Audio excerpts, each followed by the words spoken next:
Today, we welcome to Global Citizenship Education Interview Series, Professor Douglas Bourn. Professor Bourn is the Director of the Development Education Research Center at the University College London in the United Kingdom. He is the author of numerous books, articles, and reports on the theme of global learning, development education, education for sustainable development, and global citizenship. His main books have been Theory and Practice of Development Education in 2015, Understanding Global Skills 2018, and in 2022, Education for Social Change. And we will discuss later this very important publication. Professor Bourn also edited the Bloomsbury Handbook of Global Education and Learning, published in 2020. He was also editor of the International Journal for Development Education and Global Learning from 2008 to 2016. He has also been an advisor to the UK government in areas such as development awareness, sustainable development education, and global citizenship education. Professor Bourn is also responsible for establishing the academic network of global education and learning, ANGEL, an international network with over 700 members, and is currently chair of its advisory board. He established the Development Education Research Center in 2006, and prior to that was director of the Development Education Association. So very welcome here to our Global Citizenship Education Interview Series. It's a pleasure to have you here, Doug. And you, thank you. Thank you for the invitation. So I must say that your expertise and publications deeply informed my research work, and I'm very grateful for that. And this is going to be a very interesting conversation on global citizenship, global education, global learning, and social justice and social change. But at the very beginning of this interview series, all my guests here would get a very straightforward question. And the question is, what is, in your opinion, global citizenship education? Yes, thank you for that, Emiliano. Yes, global citizenship education is a term that's evolved, that's come out of a number of intellectual and academic traditions, and traditions also from educational practice around the world, which is around how to promote and encourage learning about global issues within all sectors of education. Not only just learning about, but actually what learners can do with that engagement and learning about those issues in terms of what forms of social action they can take. So global citizenship education is probably the most popular current term used, that's also covers similar terms often in usage, such as global education and learning, development education, and it also has links to areas around education for sustainable development. To me, I talk about global citizenship education possibly at three levels, really. One is really the first level, which is to promote some sense of global outlook and awareness of the wider world. Secondly, a sense of understanding, engagement with that world that has a clear values base around the themes of social justice, and no doubt we'll come on later to talk more about social justice. Right. And thirdly, encourage a sense of active engagement. So there's a sense, I think, which often is seen as distinguishing global citizenship education from some of the traditions around global education, has been the more active element of actually engaging with these issues to secure social change. And to me, that's where I see what global citizenship education is all about, although what it actually means in practice will vary according to the starting point of the person who's talking about the area or the organization with which it's most closely associated. So, but I think you should see it as coming almost like an umbrella term covering a range of traditions that has promoting a sense of global social justice. Yeah, I believe that is its power as well, because in a way, what you're saying right now connects with my next question, which is how the notion of global citizenship education and global learning relates to your journey as an educator. I have here several guests, and every time I get a very interesting and diverse perspective based on the actual life journey of each of the scholars I welcomed here at the interview series.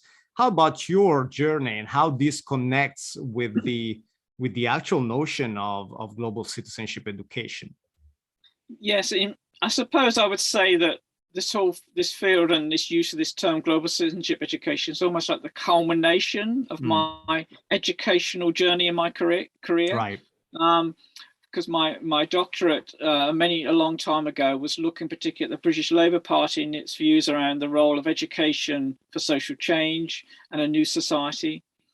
I then worked for a youth organisation in the UK that's very much talking about social change and education as its primary focus. And I then set up the Development Education Association in 1993, which was primarily about how to promote learning about global issues and secure active engagement in global issues within all sectors of education in the UK. And it's from there that I came to set up the Development Education Research Centre in 2006. So to me, it's been that gradual evolution. And I would say that as my sort of academic career has developed and my own personal intellectual development, the sort of framing of things within a global context has increasingly come to dominate my thinking.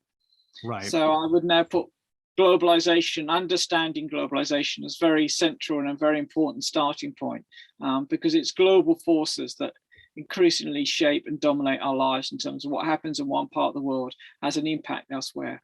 And as we know from the global pandemic, when we are living in a very interconnected world, and so the sense in which putting the sense of wanting to secure a more just and sustainable world within a global context has very much been what my journey has been about, and how that global element has become even more important as I've got older and more engaged in writing and academic publication. Right, right.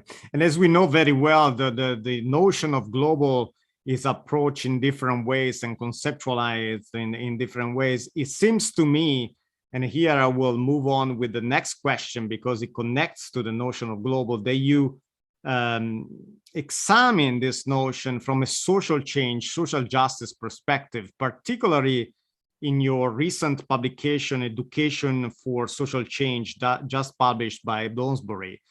Why this publication right now? Why is timely? Why is important for the field and a broad audience in general?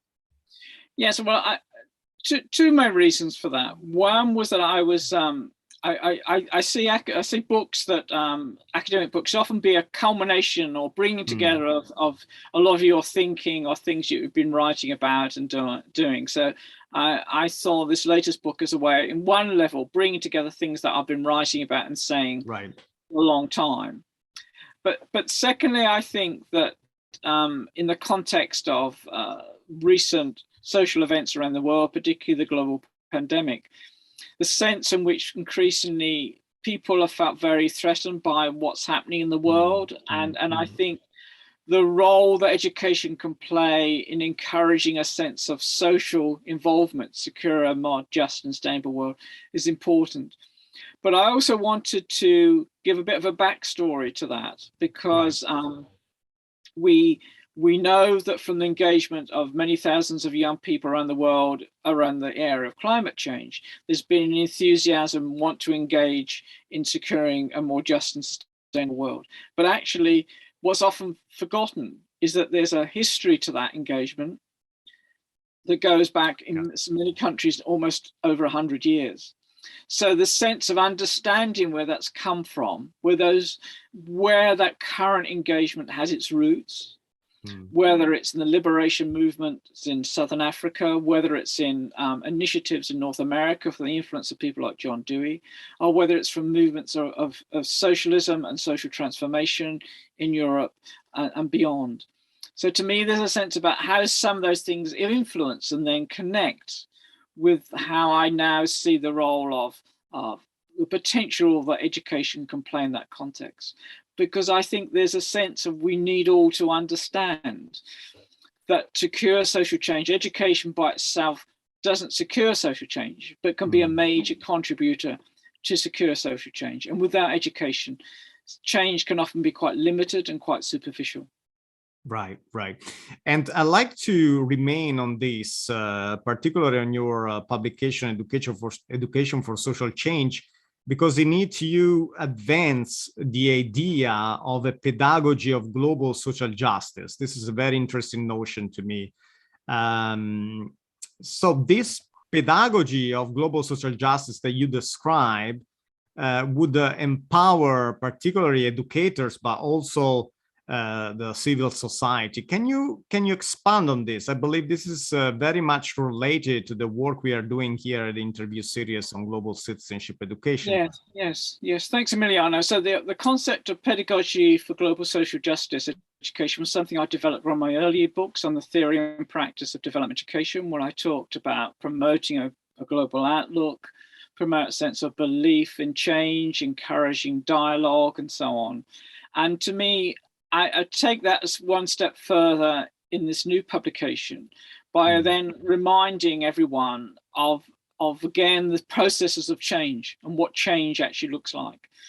Because we can believe in a more just world, we can have a global outlook, and we can engage in some form of dialogue with others. But actually, what does change look like?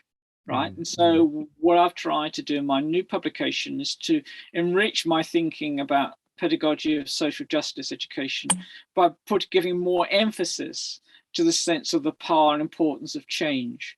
And that how people who talk about global citizenship education, for example, should be having the back of their mind. So how does this empower people to secure change, to secure a more just world? And that's not just about, there's an element of personal transformation in this, which always happens when you start to engage in these issues. But also, how do you then take that forward to secure change in society? And it's where those things connect is what I'm particularly interested in. Right. I believe as we know very well, the notion of global citizenship education is highly debated and also understood in different ways from diverse theoretical orientations. The neoliberal, more critical, more transformative, more humanistic, recently also value creating perspectives, more spiritually oriented. But you also discuss the notion of pedagogy of hope, of course, with an echo to the work of Paulo Freire.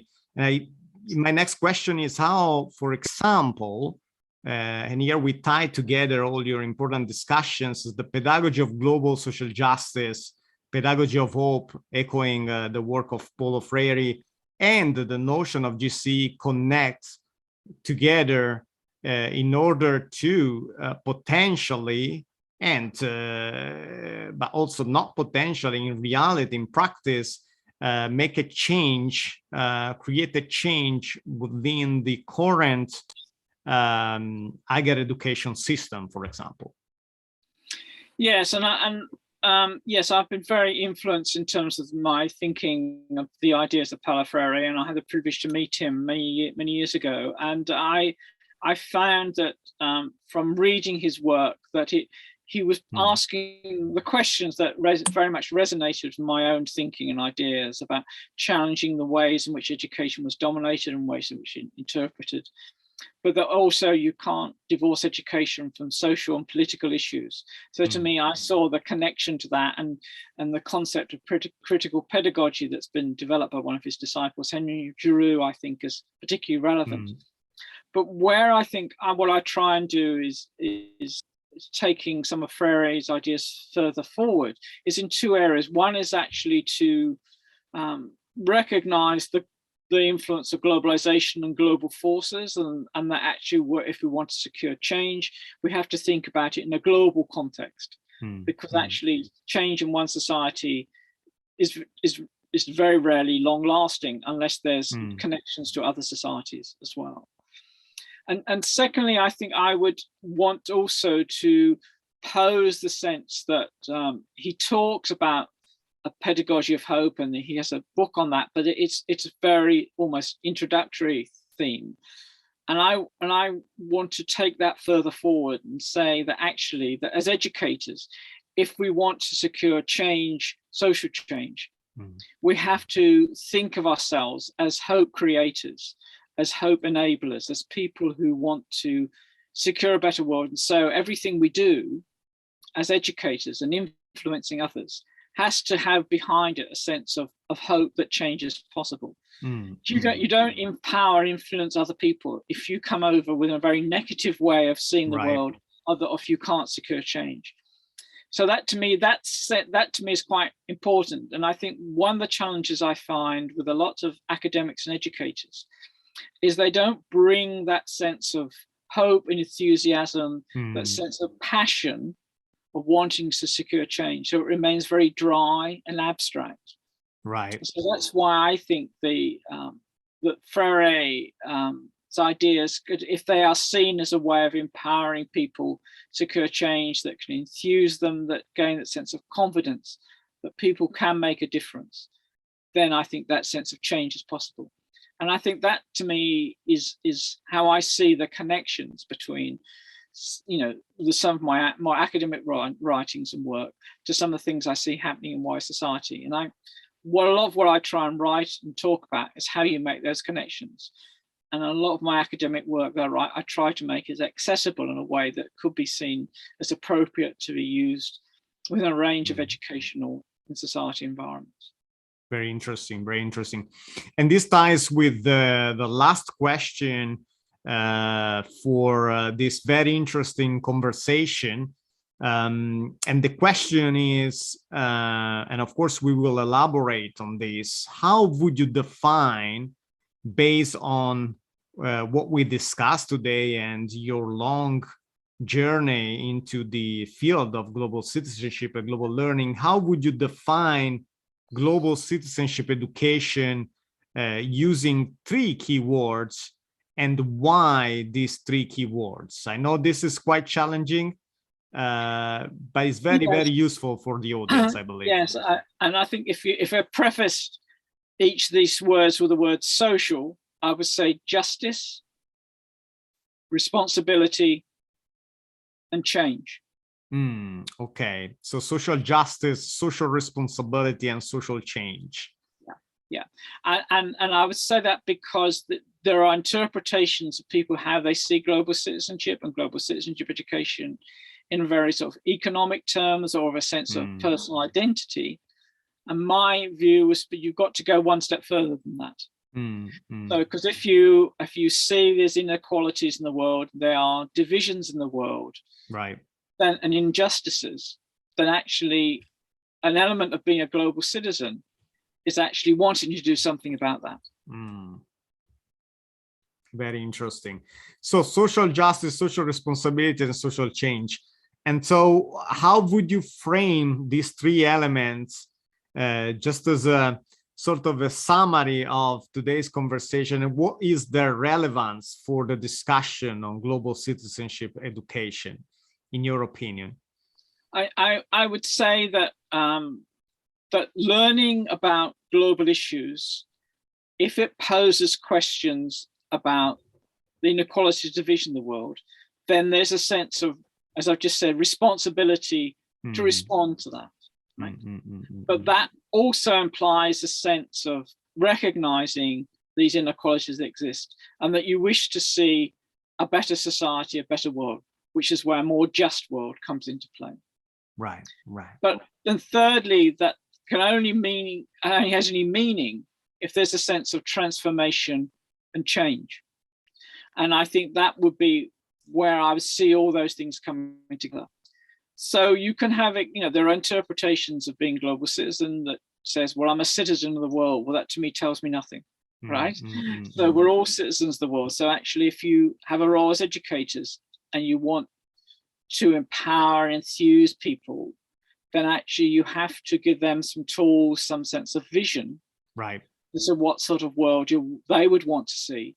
And it's about empowering them to think of the sort of vision of the world they would want to see, and to help them on that journey. Yeah.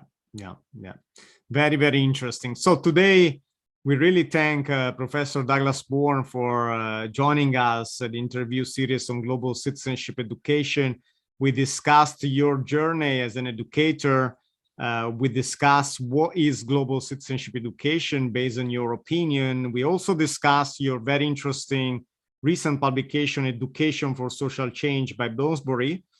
and the concept, very important concepts such as pedagogy of global social justice, pedagogy of hope, and social responsibility, social change, and this really important aspect of taking actions and not just being theoretical in a way. That's a very, very, very interesting point you made today. Thank you, Doug. It was a pleasure to have you here.